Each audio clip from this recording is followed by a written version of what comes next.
उकारं बिंदु संयुक्तं नित्यं ध्यायन्ति योगिनः कांडं मोक्षदं चैव ओंकाराय नमो नमः। अग्रल सद्गनोगा प्रचालि सकल भूतल कलंका मुनि विरूपासी तीर्था सरस्वती हरत मंडोलिता अज्ञानतिमिरान्धानां ज्ञानाञ्जन शलाकया चक्षुरुन्मिलितं येन तस्मै श्री गुरुवे नमः। श्री परम गुरुवे नमः। परम्पराचार्य गुरुभ्यो सकल कम उस विध्वंस कम सुरेश आप परिवार कम धर्म शमन कम भव्य जीवन प्रतिकार को पुण्य प्रकाश पापना समितम शास्त्र श्री पद्म पुराण नाम देयमस्य मूल ग्रंथ करतार श्री सर्वज्ञ देवास्तोत्र ग्रंथ करतार श्री देवा प्रतिग्रंथ देवा तेषा मासाद्य श्रीमती रविसेनाचार्य विरचितं शास्त्रं श्रोतारः सावधान स्नवन्तु। मंगलम भगवान वीरो मंगलम गौतमो गणी मंगलम बुद्धादो जैन धर्मोस्तु मंगलम सर्वमंगल मांगल्यम सर्वकल्याणकारकम प्रधानम सर्वधर्माणां जैनम जयतु शास्त्रम जैनम जयतु शास्त्रम जैनम जयतु शास्त्रम सरस्वती नमस्तुभ्यं वरदे कामरूपिणी विद्यारंभं करिष्यामि सिद्धिर्भवतु मे सदा। द्वादशम जिनवानी माता की जय। मांडलिक ग्रंथ पद्म पुराण ग्रंथ राज की जय। रविसेनाचार्य की जय। अन्नलाल जी साहित्यकार की जय। अढ़ाई दीप में विराजमान सभी आचार्य उपाध्याय सब साधु के चरणों में नमस्तु नमस्तु नमस्तु। सभी हारिका माता जी के चरणों में बंदा में बंदा में बंदा में। सभी छुल्लक छुल्लिका एलक के चरणों में इच्छा में इच्छा में इच्छा में। सभी प्रतिमाधारी के चरणों में रूप में विराजमान प्रतिमाधारी के चरणों में वंदना वंदना वंदना। पूज्य जनों का सादर चरण स्पर्श सभी से सादर जय जिनेन्द्र। सिद्धं संपूर्ण भक्ति सिद्धे कारणं दर्शन ज्ञान चारित्र प्रतिपादनम सुरेंद्र मुक्ताश्लिष्ट पथपद्मान सुकेसरम प्रणमामि महावीरं लोककृत्य मंगलम प्रणमामि महावीरं लोककृत्य मंगलम प्रणमामि महावीरं लोककृत्य मंगलम। बोलो महावीर भगवान की जय। चुटकी करना तुम्हें आज 22वां पर्व पढ़ना पुष्पा लुवाड़िया जी 22वां पर्व पढ़ेगी।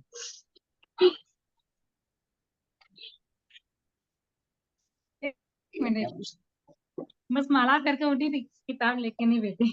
आ रही। हाँ ठीक है।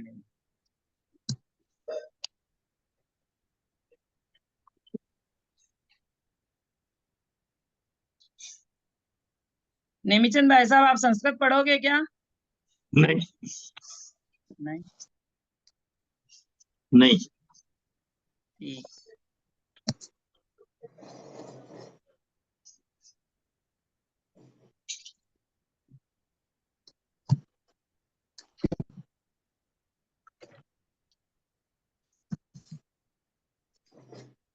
पढ़ूंगा। सागर प्रणाम सबको जय जिने।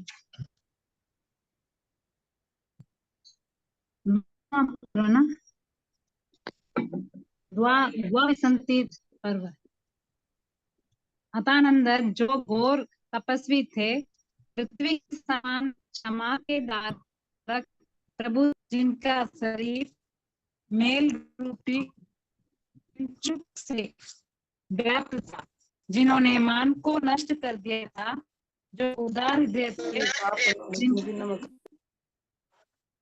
समस्त सहित से गया था, जो अत्यंत धीर थे, केस लोच करने को जो आभूषण के समान समस्त थे, जिनकी लंबी भुजाएं नीचे की ओर लटक रही थी, जो युग प्रमाण अर्थात 4 हाथ प्रमाण मार्ग में दृष्टि डालते हुए चलते थे, जो स्वभाव से ही मत हाथी के समान मंद गति से चलते थे, विकार शून्य थे, समाधान अर्थात चित्त की एकाग्रता से सहित थे, विनीत थे, लोभ रहित थे, आगमानुकूल आचरण का पालन करते थे, जिनका मन दया से निर्मल था, जो स्नेह रूपी पंख से रहित थे, मुनि पद रूपी लक्ष्मी से सहित थे, और जिन्होंने चिरकाल उपवास धारण कर रखा था। ऐसे कीर्तिधर मुनिराज भ्रमण करते हुए गृह पंक्ति के क्रम से प्राप्त अपने पूर्व घर में भिक्षा के लिए प्रवेश करने लगे। उस समय उनकी गृहस्थावस्था की स्त्री सहदेवी झरोके में दृष्टि लगाए खड़ी थी। सो उन्हें आते देख परम क्रोध को प्राप्त हुई। क्रोध से उसका मुंह लाल हो गया। हुई उस दृष्टा ने द्वारपालों से कहा कि ये मुनि घर को फोड़ने वाला है, इसलिए यहाँ से शीघ्र ही निकाल दिया जाए। मुग्ध सर्वजन प्रिय और स्वभाव से ही कोमल चित्त का धारक कुमार जब तक इसे नहीं देखता है तब तक शीघ्र ही दूर कर दो। यही नहीं मनुष्यों को के अंदर तो हे द्वारपालों, याद रखो मैं अवश्य ही तुम्हें दंडित करूंगी। ये निर्दय सबसे शिशु को छोड़कर गया है, तभी से मेरा आवाज नहीं रहा। आवाज मेरे को ही सही नहीं आ रही है या सबको ही नहीं आ रही है? नहीं, आवाज सही नहीं आ रही है, समझ में नहीं आ रहा क्या बोल रही है, वो समझ में नहीं आ रही एकदम। पुष्पा शायद वीडियो बंद कर लो, वीडियो बंद कर लो फिर पढ़ो। पुष्पा वीडियो बंद करके पढ़ो, लेकिन आवाज क्लियर आएगी। ठीक है। शर्मिला कहाँ से पढ़ाई हो रही है रे, कहाँ से हो रही है? 22वां पैर में 22 पर मैं कितना पेज नंबर बता दे। 450 458 458 है क्या? हाँ। अच्छा, ये लोग महापुर तो वीरों यहीं से से शुरू हुआ है क्या? सेवित, हाँ, यहीं से ये शुरू लोग हुआ है क्या? महासूर वीरों से सेवित राज्य लक्ष्मी से द्वेष करते हैं तथा महान उद्योग करने में तत्पर रहने वाले मनुष्यों को अत्यंत निर्वेद प्राप्त करा देते हैं। सहदेवी के इस प्रकार कहने पर जिनके मुख से दुर्वचन निकल रहे थे तथा जो हाथ में वस्त्र धारण कर रहे थे, ऐसे दुष्ट द्वारपालों ने मुनिराज को दूर से ही शीघ्र ही निकाल दिया। इन्हें ही नहीं, राजभवन में विद्यमान राजकुमार धर्म का शब्द न सुन लें, इस भय से नगर में जो और भी मुनि विद्यमान थे उन सबको नगर से बाहर निकाल दिया। इस प्रकार वचन रूपी वसूली के द्वारा छीले हुए मुनिराज को सुनकर तथा देखकर जिसका भारी शोक फिर से नवीन हो गया था तथा जो भक्ति से युक्त थी, ऐसे सुकौशल धाय चिरकाल बाद अपने स्वामी कीर्तिधर को पहचान कर गला फाड़ फाड़ कर रोने लगी। उसे रोती सुनकर सुकौशल शीघ्र ही उसके पास आया और सांत्वना देता हुआ बोला कि हे माता, कह तेरा अपकार किसने किया है? माता ने तो इस शरीर को गर्भ मात्र में ही धारण किया है, पर आज ये शरीर तेरे दुग्ध पानी से ही इस अवस्था को प्राप्त हुआ है। तो मेरे लिए माता से भी अधिक गौरव को धारण करती है। बता, यमराज के मुख में प्रवेश करने की इच्छा करने वाले किस मनुष्य ने तेरा अपमान किया है?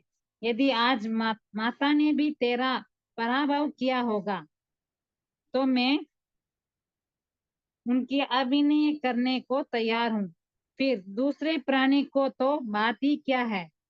तदंतर बसंत लता नामक दाई ने बड़े दुख से आंसुओं की धारा को कम कर सुकौशल से कहा कि तुम्हारा जो पिता शिशु अवस्था में ही तुम्हारा राज्याभिषेक कर संसार रूपी दुखदाई पंजरे से भयभीत हो तपोवन में चला गया था, आज वह भिक्षा के लिए आपके घर में प्रविष्ट हुआ, सो तुम्हारी माता ने अपने अधिकार से उसे द्वारपालों के द्वारा अपमानित कर बाहर निकलवा दिया। उसे अपमानित होते देख मुझे बहुत शोक हुआ और उस शोक को मैं रोक नहीं सकी। इसीलिए हे वत्स, मैं रो रही हूँ। जिसे आप सदा गौरव से देखते हैं, उसका पराभव कौन कर सकता है?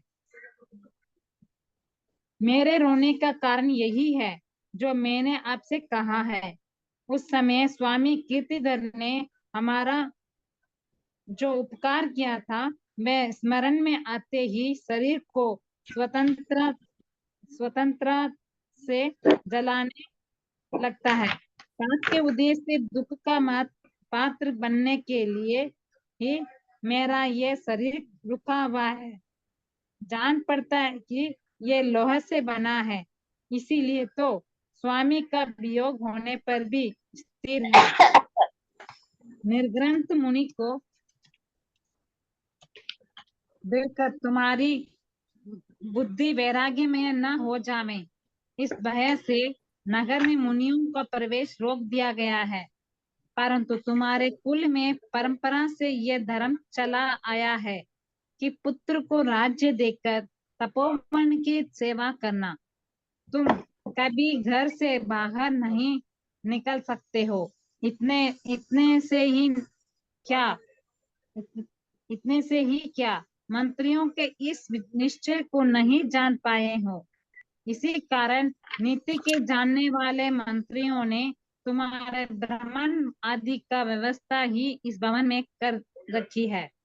तदंतर बसंत लता दाई के द्वारा निरूपित समस्त वृत्तांत सुनकर सुकुशल शीघ्रता से महल के अग्रभाग से नीचे उतरा और छत्र चमर आदि राज सिंह चिन्ह को छोड़कर कमल के समान कोमल कांति को धारण करने वाले पैरों से पैदल ही चल पड़ा। वह लक्ष्मी से सुशोभित था तथा मार्ग में लोगों से पूछता जाता था कि यहाँ कहीं आप लोगों ने उत्तम मुनिराज को देखा है। इस तरह परम उत्कंठा से युक्त सुकौशल राजकुमार पिता के समीप पहुंचा। इसके जो छत्र धारण करने वाले आदि सेवक थे, वे सब व्याकुल चित्त होते हुए हड़बड़ाकर उसके पीछे दौड़ते आए। साथ जाते ही उसने प्राशुक विशाल तथा उत्तम शिलातल पर विराजमान अपने पिता कीर्तिधर मुनिराज की 3 प्रदक्षिणाएं दी। उस समय उसके नेत्र आंसुओं से व्याप्त थे और उसकी भावनाएं अत्यंत उत्तम थी।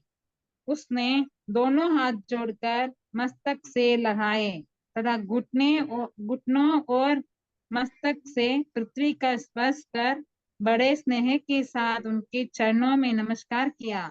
मैं हाथ जोड़कर विनय से मुनिराज के आगे बैठ गया। अपने घर से मुनिराज का तिरस्कार होने के कारण मानो वह लज्जा को प्राप्त हो रहा था। उसने मुनिराज से कहा कि जिस प्रकार अग्नि की ज्वालाओं से व्याप्त घर में सोते हुए मनुष्य को तीव्र गर्जना से युक्त मेहों का समूह जहा देता है, उसी प्रकार जन्म मरण रूपी अग्नि से प्रज्वलित इस संसार रूपी घर में मैं मोह रूपी निद्रा से आलंकित होकर सो रहा था। सो है प्रभु, आपने मुझे जगाया है, आप प्रसन्न होइए तथा अपने स्वयं जिस दीक्षा को धारण किया है वह मेरे लिए भी दीजिए। हे भगवान, मुझे भी इस संसार के व्यसन रूपी संकट से बाहर निकालिए। नीचे की ओर मुख किए सुकौशल जब तक मुनिराज से यह कह रहा था, तब तक उसके समस्त सामंत वहां आ पहुंचे। सुकौशल की स्त्री विचित्र माला भी गर्भ के भार को धारण करती विषाद भरी अंतःपुर के साथ वहां आ पहुंची। सुकौशल को दीक्षा के सन्मुख जानकर अंतःपुर से एक साथ भ्रमर की जंगार के समान कोमल रोने की आवाज उठ पड़ी। तदंतर सुकौशल ने कहा कि यदि विचित्रमाला के घर में पुत्र है तो उसके लिए मैंने राज्य दिया। इस प्रकार कहकर उसने निष्प्रिय हो आशा रूपी पाश को छेद कर, स्नेह रूपी पंजर को जलाकर, स्त्री रूपी बेड़ी को तोड़कर, राज्य को तृण के समान छोड़कर, अलंकारों का त्याग कर, अंतरंग बहिरंग दोनों प्रकार के परिहर का उत्सर्ग कर, पर्यंकासन से बैठकर केसों का लोचन कर पिता से महाव्रत धारण कर लिए और दृढ़ निश्चय हो शांत चित्त से पिता के साथ विहार करने लगा। जब वह विहार के योग्य पृथ्वी पर भ्रमण करता था तब पैरों की लाल लाल किरणों से ऐसा जान पड़ता था मानो कमलों का उपहार ही पृथ्वी पर चढ़ा रहा हो। लोग उसे आश्चर्य भरे नेत्रों से देखते थे।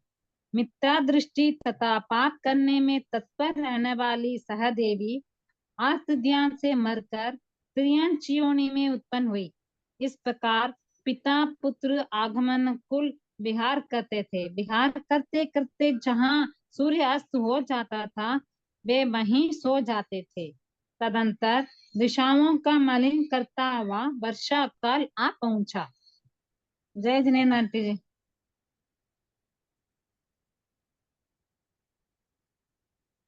पढ़िए। कितना हो गया? 50 हो गया। 50 तो कल हुआ था ना, आज हुआ। आंटी जी आवाज ठीक से नहीं आई क्या? क्या? आवाज ठीक से नहीं आया? नहीं संस्कृत में, आई ना, पूरा संस्कृत में आवाज है। आवाज बढ़िया। सरिता जी, आंटी जी सरिता जी ये क्या संस्कृत में पढ़े हैं?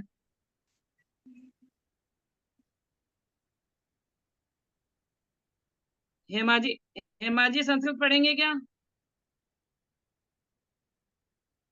उन्होंने मना किया था। हेमा जी ने तो ना किया है ना। उषा जैन,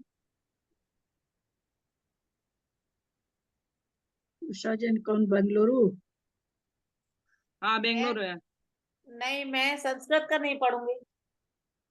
अच्छा आपने नहीं लिखा। कुसुम चुड़ीवाल जी, उन्होंने तो लिखा था मैं संस्कृत पढ़ूंगी। कुसुम चुड़ीवाल जी,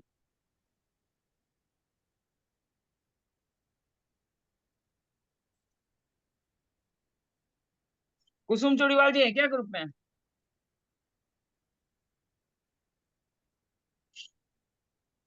नहीं है तो त्रिशला जी आप पढ़िए।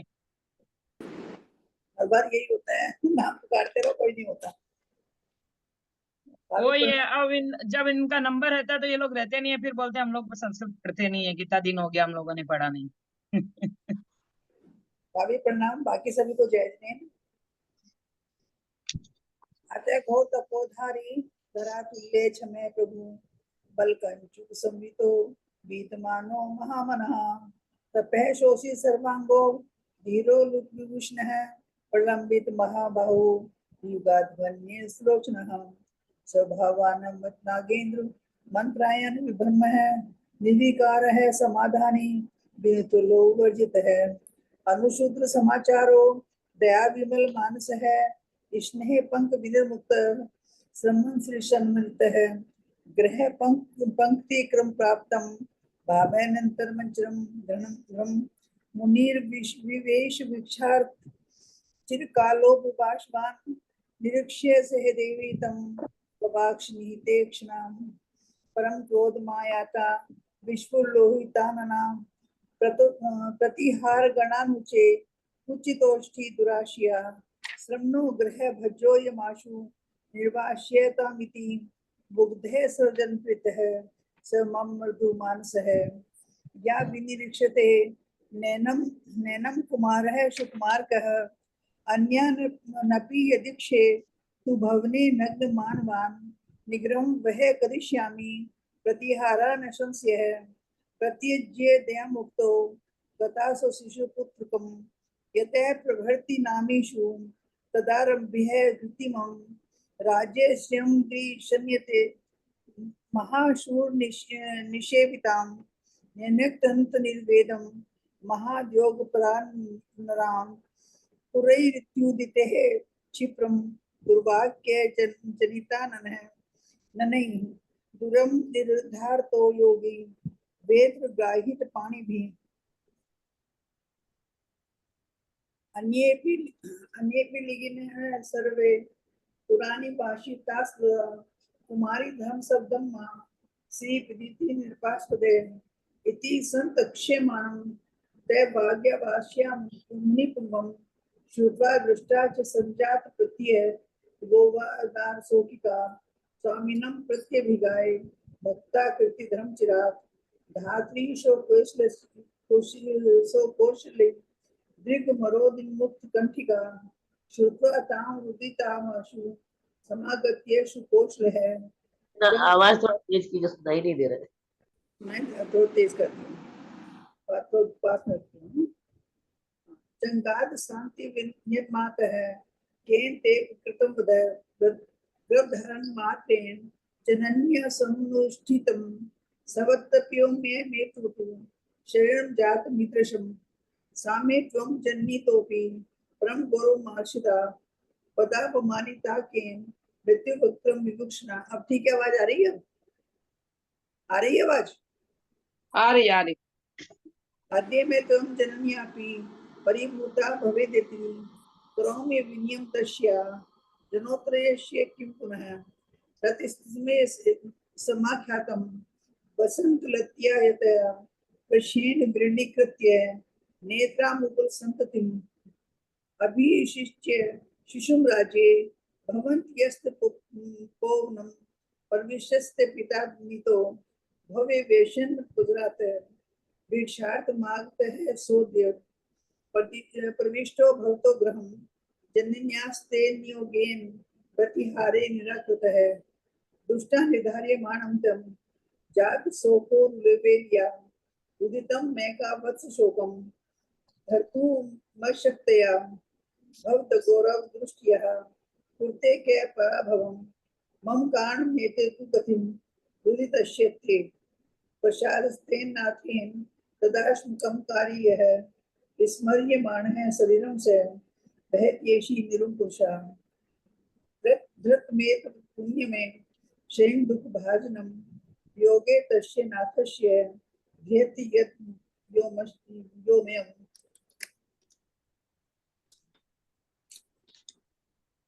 निर्गंध भवतो दृष्टा बाभुन वेद विदित है तपस्वी नाम प्रदेशो इसमें नगरपि निवारित है गोत्रे परंपराया तो धर्मोयम भवताम किल राज्यस्नेयम नयस्य तपोवन निषेवणम किम नाशमादपि जानासि मंत्रिणां सप्तधारणम न कदाचितो चितो तो गेहालब से यदि निर्गम एतस्मात् कारणात् सर्वबाह्यली भ्रमणादिकम् अमात्ये कृतमत्ते भवेन नयशाली भी ततो निशम्य वर्तांतम शकलम तन्निवेदितम अवतीर्थे सौरायुक्तः प्रसदा प्राप्त सुकोशल है परिशिष्टा पत्रादि पृथ्वी पतिलाचनः पदम कोमल कांतिभ्यां चरणाभ्यां श्रियान्वितः इतो वर्मुनि दृष्टो अभितिरति नादवान परमोस्तकंठिया युक्तः संप्राप्य तुरंतिकम् अश्यः नुद्भुता महासब्रम संगतः छत्रधारा देह सर्वे व्याकुलीभूचेतसः निविष्टं काष्पोदारे प्रवरे मुः शिलातले बाष्पाकुल विशालाक्ष स्त्री परित्य सुमावनः कलयुगमान्तिकं कृत्वा निर्धोम स्नेह निर्भरः न नाम पाद योजना मस्तक विस्पष्ट भूतलः अलियो वाच विनयेन पुरस्थितः दृढ़ां परिप्राप्तो मुने गृह कृते अग्निज्वाला कुलागारे सुप्तः कशिश नरो यथा बोध्यते पटुनादे शमूहन पयो मुचाम तद्वश शार्गे हे हम मृत्यु जन्मार्थिनी दीपते मोहो निद्रा परिष्यको बोधिता भक्तो प्रभो प्रसिद्धां कुरु में दीक्षां यक्ष स्वयं मार्षितां मां प्रत्युता मुष्मात् भव वेशन संकटात् प्रवृत्ति याव देवता वंतवक्त्र सुकोश है तावत सामंत लोकेश्य समस्त समुपागत है कृच्छेण ददति गर्भमन्तः पुरुषमन्विता प्राप्तः विजित मालाख्या देवी चाश्ये विषादिनी तम दीक्षा विमुख गात्वा ब्रह्म झंकार कोमल है अंतः पुरात समुतस्थो समम रुद्धिक निश्वन है चाचे चित्र मालाया गर्भोयम तन यस्त है राज्य मश्मी में आदत्मिति संभाष्य निस्पृह है आशा पाम समुच्छिद्य हृदय स्नेह पचरम कलन निकट विद्वा त्यक्त्य राज्यम प्रणीता अलंकारान समुत्सज्य ग्रंथ मंत्र बहि स्थितम व्यंका आशना मास्थाय रुचिता के संचयम महावर्तान उपादाय गुरु विनयश्च पिनासारकम प्रशांतात्मा विजहार सुकोशलः पूर्वे निवलिम पद्मे पदारुण मरीचिभिः सर्वामेव धरणी योग्यां ऋषि तेरी क्षुतजन है आर्थ ध्यायेन संपूर्णा से देवी मृता सती देव्यो नो समुत्पन्ना दुर्दृष्टि पाप तत्पुरा योर विहर तो दुख यत्रा स्ममित सायुनो कृष्णी पूर्वेन दिशां चक्र मुक्तस्थो घनागम है। जय जय भाभी वो प्रणाम भाभी आगे सभी को जय जय।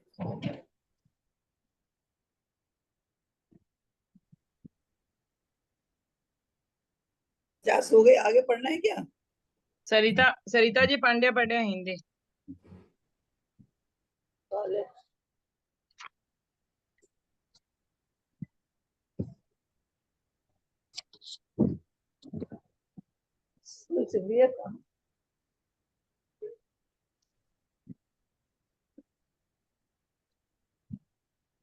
नहीं है क्या सरिता जी पांड्या? मैं पढ़ लूं क्या?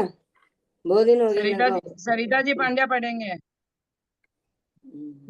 मंजू पाठ नहीं पढ़े, फिर नहीं है तो सरिता जी। मैं 17 दिन से आई हूँ, पढ़ लूं क्या? हाँ पढ़ लीजिए अंजना भाभी, आप बहुत दिन से नहीं हो रहे। हाँ हाँ मैं थी नहीं, आज कल रात में आई। हाँ ठीक है, आप पढ़ लीजिए। प्रणाम ललिता जी।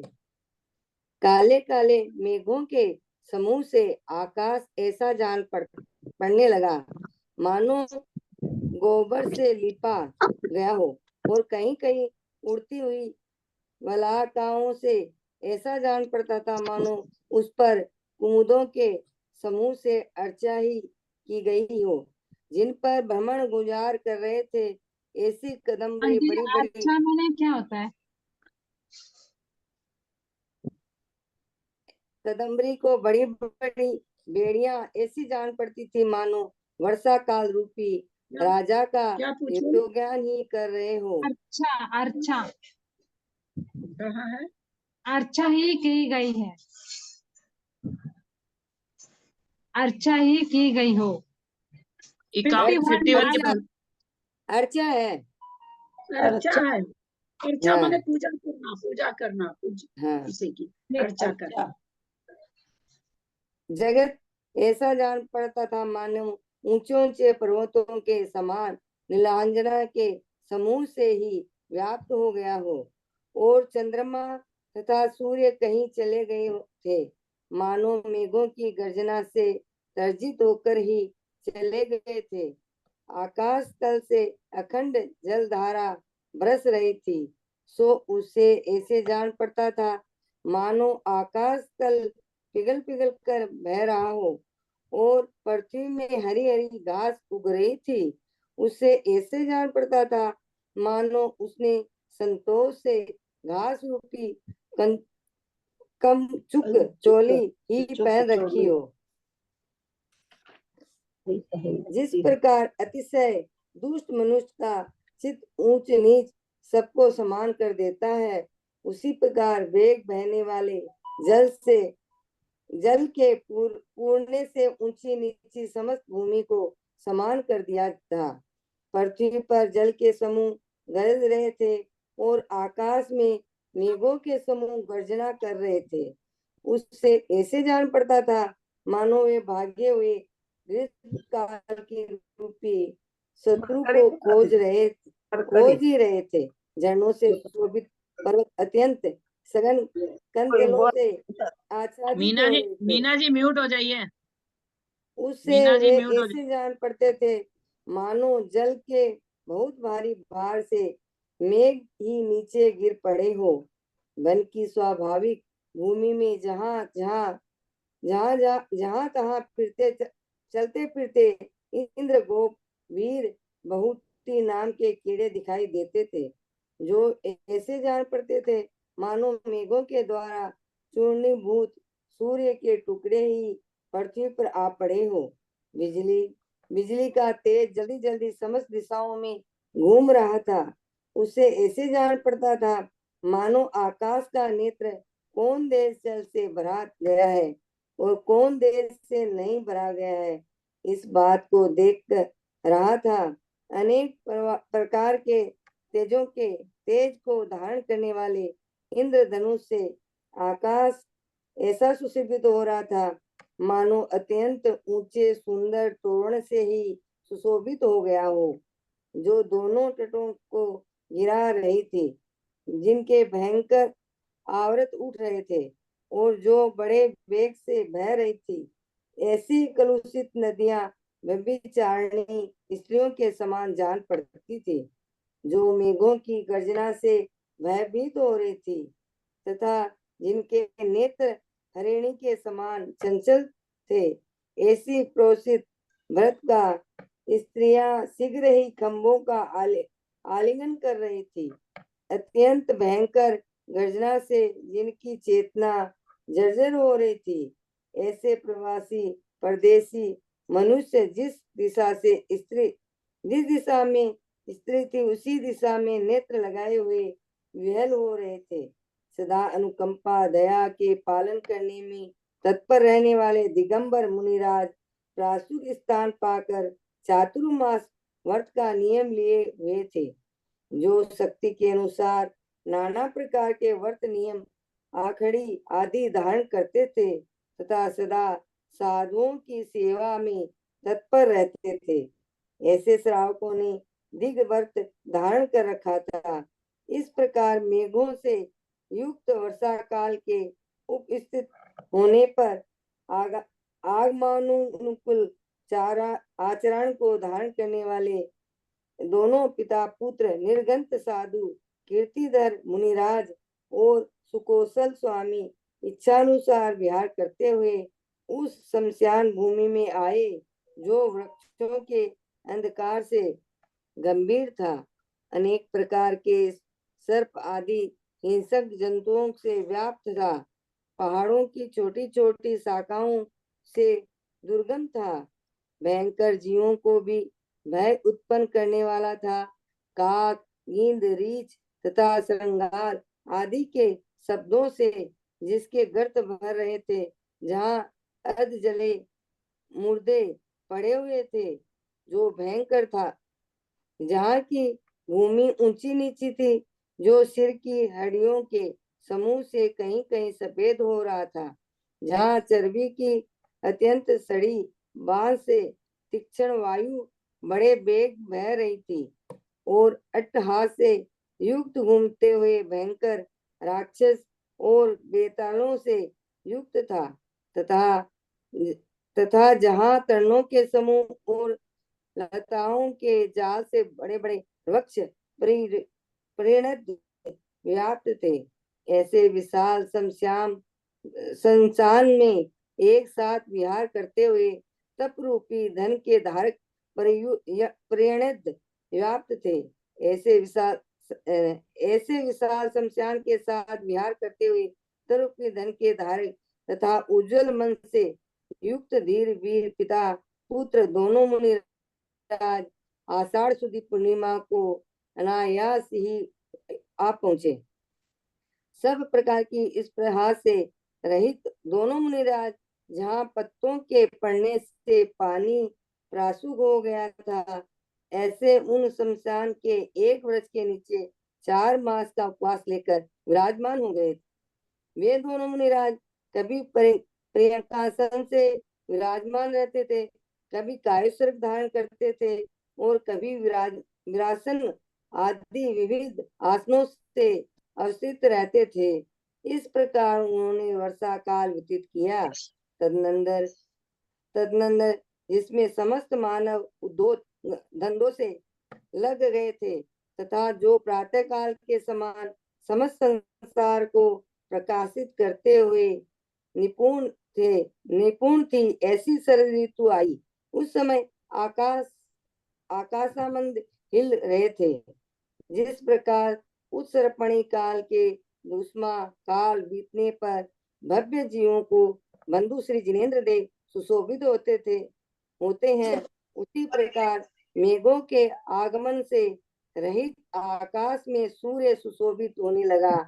जिस प्रकार कुमुदों के बीच तरुण राजहंस सुशोभित होता है, उसी प्रकार ताराओं के समूह के बीच में चंद्रमा का सुशोभित होने लगा। रात्रि के समय चंद्रमा रूपी प्रणाली के मुख से निकली हुई क्षीर सागर के समान सफेद चांदनी से समस्त संसार को व्याप्त हो गया, जिसके रेतीले किनारे तरंगों से चिन्हित थे तथा जो क्रौंच, सारस, चकवा आदि पक्षियों से शब्द के बहाने मानो परस्पर वार्तालाप कर ही रही थी। ऐसी नदियां प्रसन्नता को प्राप्त हो रही थी। जिन पर भ्रमण चल रहे थे, ऐसे कमलों के समूह तालाबों में इस प्रकार सुशोभित हो रहे थे, मानो मिथ्यात्व रूपी मेल के समूह को छोड़ते हुए भव्य जीवों के समूह हो। भोगी मनुष्य फूलों के समूह से सुंदर ऊंचे ऊंचे महलों के तल्लों से रात्रि के समय अपनी बल्लभाओं के साथ भ्रमण करने लगे, जिनमें मित्र तथा बंधुजनों के समूह सम्मानित किए हुए गए थे तथा जिनमें महान उत्सव की वर्दी हो रही थी। ऐसे युक्त स्त्री पुरुषों के समागम होने लगे।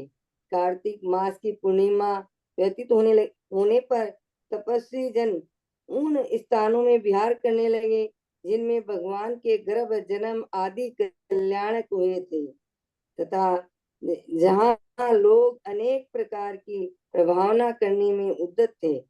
अथांतर जिनका चातुर्मास वास का नियम पूर्ण हो गया था, ऐसे वे दोनों मुनिराज आगम कुल गति के गमन करते हुए पारणा के निमित्त नगर में जाने के लिए उद्यत हुए। उसी समय एक व्याघ्री जो पूर्व में सुकौशल मुनि की माता सहदेवी थी, उन्हें देखकर क्रोध से भर गई और उसके खून से लाल लाल दिखने वाली बिखरी जटाएं कांप रही थी। उसका मुख दाढ़ों के भयंकर था, पीले पीले नेत्र चमक रहे थे। उसकी गोल पूंछ मस्तक के ऊपर आकर लग रही थी। नखों के द्वारा वह पृथ्वी को खोद रही थी, गंभीर हुंकार कर रही थी। ऐसी जान पड़ती थी मानो शरीर को धारण करने वाली मारी ही हो। उसकी लाल लाल जीवा का अग्रभाग लपलपा रहा था। वह देदीप्यमान शरीर को धारण कर रही थी और मध्याह्न के सूर्य समान जान पड़ती थी। बहुत देर तक क्रीड़ा करने के बाद उसने सुकौशल स्वामी को लक्ष्य कर ऊंची छलांग भरी। सुंदर शोभा को धारण करने वाले दोनों मुनिराज उसे छलांग भरती देख यदि इस उपसर्ग से बचे तो आहार पानी ग्रहण करेंगे, अन्यथा नहीं। इस प्रकार की सालंब प्रतिज्ञा लेकर निर्भय हो कायस्वर्ग में खड़े हो गए। वह दयाहीन व्याघ्री सुकोसल मुनि के ऊपर पड़ी और नखों के द्वारा उनके मस्तक पर आदि अंगों को विदारती हुई पृथ्वी पर आई। उसने उनके समस्त शरीर को चीर डाला, जिससे खून की धाराओं को छोड़ते हुए वे उस पहाड़ के समान जान पड़ते थे, जिससे गेरू आदि धातुओं से मिश्रित पानी के निर्झर झर रहे हो।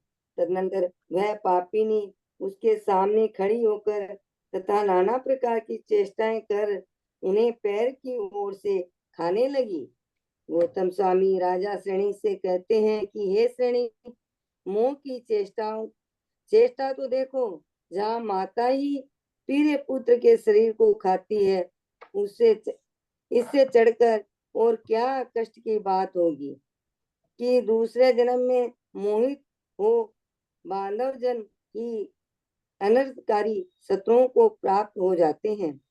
तदनंतर मेरु के समान स्थिर और शुक्ल ध्यान धारण करने वाले सुकौशल मुनिराज शरीर से छूटने के पहले ही केवल ज्ञान उत्पन्न हो गया।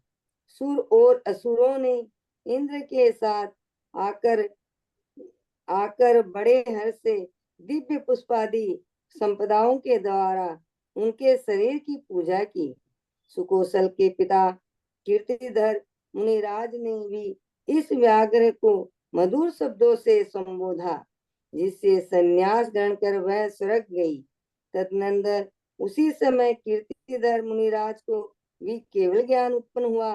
सो महिमा को करने वाले देवों की यही वही एक यात्रा पिता और पुत्र दोनों का केवल ज्ञान महोत्सव करने वाली हुई।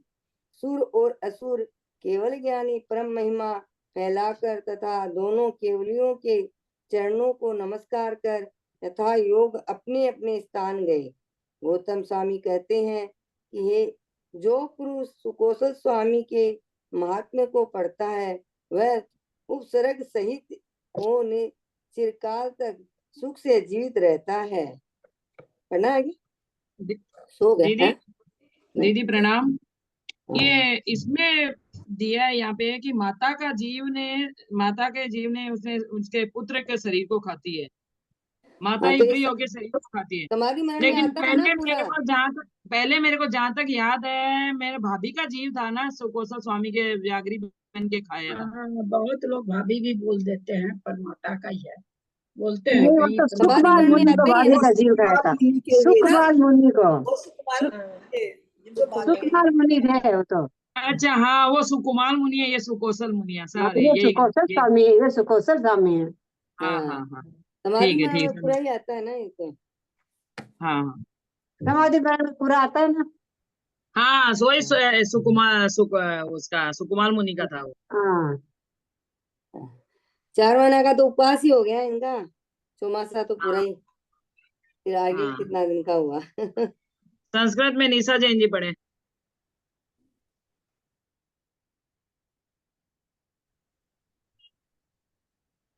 पेपर भी आने वाला है ना। पेपर आएगा पेपर भी ना आज, पेपर भी तो आएगा। तो अभी तो 15 मिनट है, क्या करना है बोलिए दीदी बताइए क्या करना है। 15 मिनट है अभी तो, संस्कृत हो जाएगा। तो आप लोग 15 मिनट तो नहीं है, 13 मिनट है। तुम्हारी क्या बात है, हाँ तुम्हारा मोबाइल का घड़ी पीछे रहता है क्या? हमेशा तुम 2 मिनट आगे बोलो। हाँ मेरा घड़ी 2 मिनट पीछे ही है। 2:45 हुआ मेरे। 47 47 48 हुआ है, 4:47 हुआ है। देख लीजिए दीदी, आप जैसे बोलते हैं वैसे कर। हाँ बोलो। आप लोग का जैसे 12 मिनट में होगा नहीं, लेकिन संस्कृत में साजी से। हाँ नहीं, हाँ 12 मिनट में तो नहीं होगा। फिर जिनवानी स्तुति भी तो करेंगे ना। ठीक है, तो फिर कल कर लेते हैं। रहने चलो दो, आज ठीक है। रहने दो, पेपर है ना, थोड़ा सा पेपर का तो होता ही है। ठीक।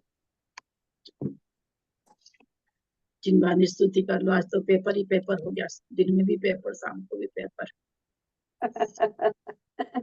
रिजल्ट तो आ गया भाभी, हाँ कर्मकांड का रिजल्ट तो आ गया। हाँ, रिजल्ट आ गया ना।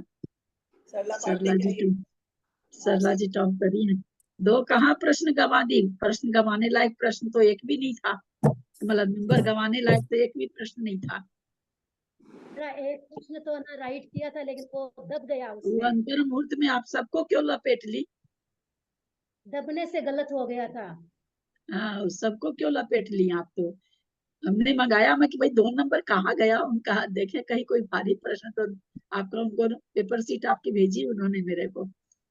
और एक और है, वो भी गलती नहीं होनी चाहिए थी, कैसे गलती हुई? वो गलत नहीं किया था लेकिन ना वो दबने से अपने आप गलत हो गया। हाँ, टच हो गया गलती, सभी की गलती होने लायक प्रश्न नहीं था। सही किया मंजू था जी उसने। का मंजू जी का भी बहुत अच्छा आया है, एक ही नंबर कम है। कहाँ आप लोग गलती कर देते हैं 1-2 नंबर की, दीदी वो भगवान जाने। उपसम श्रेणी वाला का 2 गुना और 3 गुना और वो था ना संज्वल क्रोध मान माया लोभ वाला,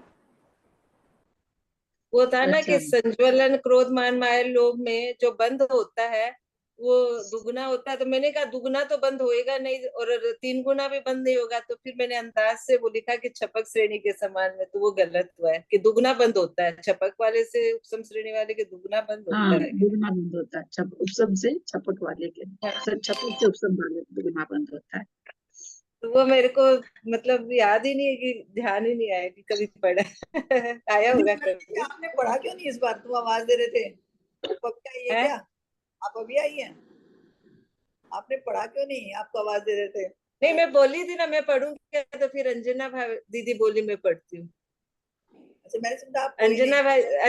अंजना जी ने बोला ना कि ना मैंने बहुत दिन से नहीं पढ़ा है तो मैं पढ़ती हूँ, तो मैंने कहा इनका ठीक नाम है। बोला था, इन्होंने बोला था, लेकिन अंजना भाभी काफी दिन से आई ना, इस बार तो उन्हें हाँ, लगा बाबा। इसलिए बोल, फिर मैंने कहा ठीक है कोई बात नहीं, उनको पढ़ने दीजिए। तो दीदी चलिए मैंने तो जिंदगी ये जो दुगना बंद वाला है ना, ये मेरा दुगना बंद हिंदी में का नंबर आया नहीं क्या आया। कभी? ध्यान तो नहीं आ रहा है। है ना, दुगना बंद तो कोई किताब में भी अभी इन दिनों नहीं पढ़ा मैंने, तो संज्वलन का नाम से कभी दुगना नहीं आया। ये तो है कि दुगने लोग चढ़ते हैं, उससे उनकी संख्या ज्यादा होती है, ये है कि छपक में हाँ, जितने उसको छूटते सारी चीज दुगने में हो जाती है, सारी बातें दुगने में। हैं। वो दूने ही चढ़ते हैं, श्रेणी भी दूने चढ़ते हैं, सारी चीज दूनी दूनी हो जाती है। मतलब मैंने तो सोचा कि वो ना जैसे उपसम श्रेणी वाला भी जब आता है तो उसके भी है ना परिणाम एकदम छपक श्रेणी जैसे वाले ही होते हैं, बोलते परिणामों में कोई अंतर नहीं है मतलब एकदम से, तो इनका तो उसकी तरह ही होगा फिर। इसलिए अंदाज से किया था तो वो गलती हो गया,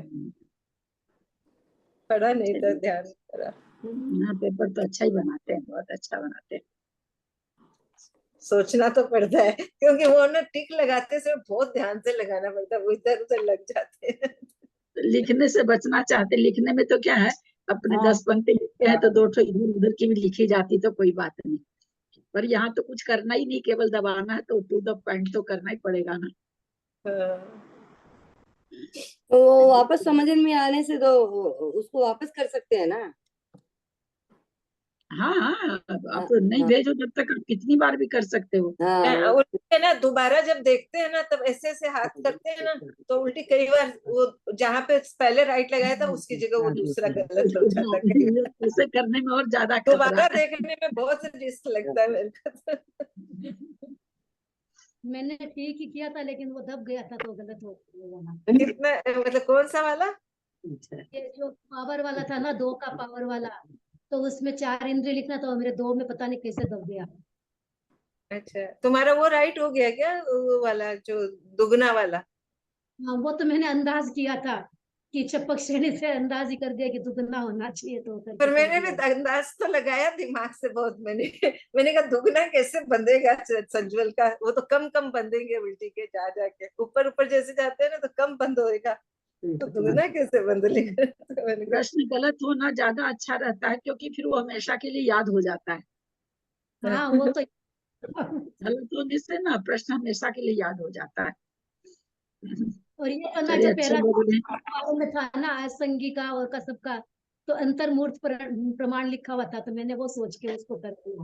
हाँ, सब में वो टिक लगा दी। वो पूरा असंगी का संगी वो चतुष्ट का उसका सारा, तो वो सोच चारों के के अंतर्मूर्त है तो हाँ, अब आधा तो सबके अंतर्मूर्त है। तो वो मैंने सबका अंतर्मूर्त कर दिया तो बोल तुम्हारा के। ये गलती हुआ था क्या? ये गलत कर दिया था मैंने।